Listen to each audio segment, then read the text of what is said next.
ನಮಸ್ತೆ ಎಲ್ರಿಗೂ. ಎಲ್ಲರೂ ಹೇಗಿದ್ದೀರಾ? ಎಲ್ಲರೂ ಚೆನ್ನಾಗಿದ್ದೀರಾ ಅಂತ ಅಂದ್ಕೊಂಡು ನಾನು ಕೂಡ ತುಂಬಾ ಚೆನ್ನಾಗಿದ್ದೀನಿ. ಎಲ್ಲರಿಗೂ ನನ್ನ ಕಡೆಯಿಂದ ಗುರು ಪೂರ್ಣಿಮೆಯ ಶುಭಾಶಯಗಳು. ನಮ್ಮ ಕ್ಯೂಟ್ ಗುಂಡ ನೋಡಿ, ನಾನು ಕುತ್ಕೊಂಡಿರ್ತೀನಿ ನೀರು ಕುಡ್ಕೊಂಡು, ಓಡಿ ಬಂದು ನನ್ನ ಕಾಲ ಮೇಲೆ ಕುತ್ಕೊಳ್ತಾನೆ. ಎತ್ಕೊಂಡು ಹಾಯ್ ಮಾಡು ಅಂತಂದರೆ ಮುಖನೇ ಸಪ್ಪಗೆ ಇಟ್ಕೊಂಡಿದ್ದಾನೆ. ಬೆಳಗ್ಗೆನೇ ಎದ್ದ ತಕ್ಷಣ ಅವನ ಮುಖ ಮುದ್ದಾಗಿರುತ್ತೆ ಮತ್ತು ತುಂಬ ಚೆನ್ನಾಗಿರ್ತಾನೆ.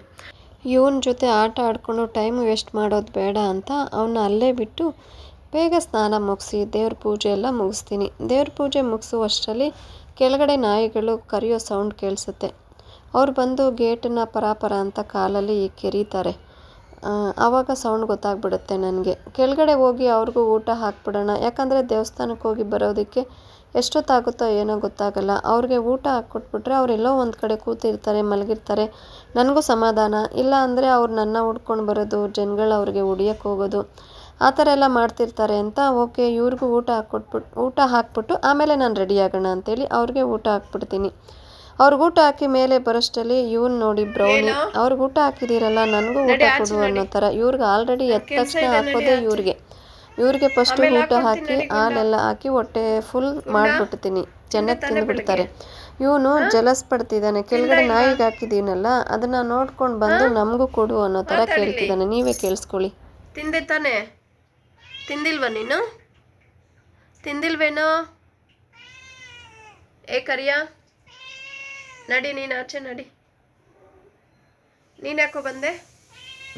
ಹಾಂ, ನೀನು ಯಾಕೆ ಬಂದೆ? ಮತ್ತೆ ಇನ್ನೊಂದು ಸತಿ ಇವ್ರಿಗೆ ಸ್ವಲ್ಪ ಊಟ ಹಾಕ್ಕೊಟ್ಬಿಟ್ಟು ದೇವಸ್ಥಾನಕ್ಕೆ ಹೋಗೋಣ ಅಂಥೇಳಿ ದೇವಸ್ಥಾನಕ್ಕೆ ಬಂದಿದ್ದೀವಿ. ಇವಾಗ ಇಲ್ಲಿಗೆ ದೇವಸ್ಥಾನಕ್ಕೆ ಬರೋ ಪ್ಲ್ಯಾನ್ ಇರಲಿಲ್ಲ ನಮಗೆ. ನಾವು ಎಂದಿನಂತೆ ಹೋಗ್ತಿದ್ವಲ್ಲ ಬೇರೆ ಕಡೆ, ಆ ಬಾಬನ ದೇವಸ್ಥಾನಕ್ಕೆ ಹೋಗೋಣ ಅಂಥೇಳಿ ಪ್ಲ್ಯಾನ್ ಇದ್ದಿದ್ದು. ಆದರೆ ನಾವು ಅಂದ್ಕೊಂಡಿದ್ದು ಬೇರೆ, ಬಂದಿದ್ದು ಇನ್ನೊಂದು ಕಡೆ. ಎಲ್ಲ ಬಾಬನ ಪವಾಡ ಅಂತ ಅಂದ್ಕೊಂಡು ಇಲ್ಲಿಗೆ ಬಂದಿದ್ದೀವಿ. ಇಲ್ಲಿಗೆ ಫಸ್ಟ್ ಟೈಮ್ ನಾನು ಬಂದಿರೋದು. ಚೆನ್ನಾಗಿದೆ, ನನಗೆ ಇಷ್ಟ ಆಯಿತು, ಖುಷಿ ಆಯಿತು. ಬಾಬಾ ನಮಗೆ ಹೊಸ ಥರ ಅವ್ರನ್ನ ಪರಿಚಯ ಮಾಡಿಕೊಟ್ಟಿದ್ದಾರೆ. ಅಂದರೆ ಹೊಸ ಬಾಬಾನ ನೋಡಿ ನನಗೆ ಖುಷಿ ಆಯಿತು. ಹೊಸ ಥರ ಅಲಂಕಾರ ಮಾಡಿದರು. ಇಲ್ಲಿಗೆ ಬಂದ ತಕ್ಷಣ ಏನೋ ಒಂಥರ ತಾಳ್ಮೆ, ಏನೋ ಒಂಥರ ಖುಷಿ ಆಯಿತು. ಅದರಲ್ಲೂ ಪ್ರಸಾದ ತಿನ್ನೋಣ ಅಂಥೇಳಿ ಹೋದ್ವಿ. ಅಲ್ಲಿ ತುಂಬ ರಶ್ ಇದ್ದರು. ಅದರಲ್ಲೂ ಸ್ವಲ್ಪ ಪ್ರಸಾದ ತಗೊಂಡೆ. ನಾನು ಪ್ರಸಾದ ಜಾಸ್ತಿ ತಗೊಳ್ಳಲ್ಲ ಯಾವಾಗಲೂ ಕೂಡ. ಸ್ವಲ್ಪ ಆದರೆ ಸಾಕಲ್ವಾ ಪ್ರಸಾದ ಅನ್ನೋದು ನನ್ನ ಅನಿಸಿಕೆ. ಯಾಕಂದರೆ ತುಂಬ ಜನ ಪ್ರಸಾದ ತಗೊಂಡು ಅರ್ಧಕ್ಕರ್ಧ ವೇಸ್ಟ್ ಮಾಡ್ತಿರ್ತಾರೆ. ಸುತ್ತ ನಾಯಿಗಳೆಲ್ಲ ಒಂದು ಊಟಕ್ಕಾಗಿ ಅಲಿತಾ ಇರ್ತಾರೆ. ಅದನ್ನೆಲ್ಲ ಗಮನಿಸೋದೇ ಇಲ್ಲ ಕೆಲವು ಜನಗಳು. ಅರ್ಧಕ್ಕರ್ಧ ಊಟ ಬಿಸಾಕಿ ಅಥವಾ ಅಲ್ಲೇ ಇಟ್ಟು ಬರ್ತಾ ಇರ್ತಾರೆ.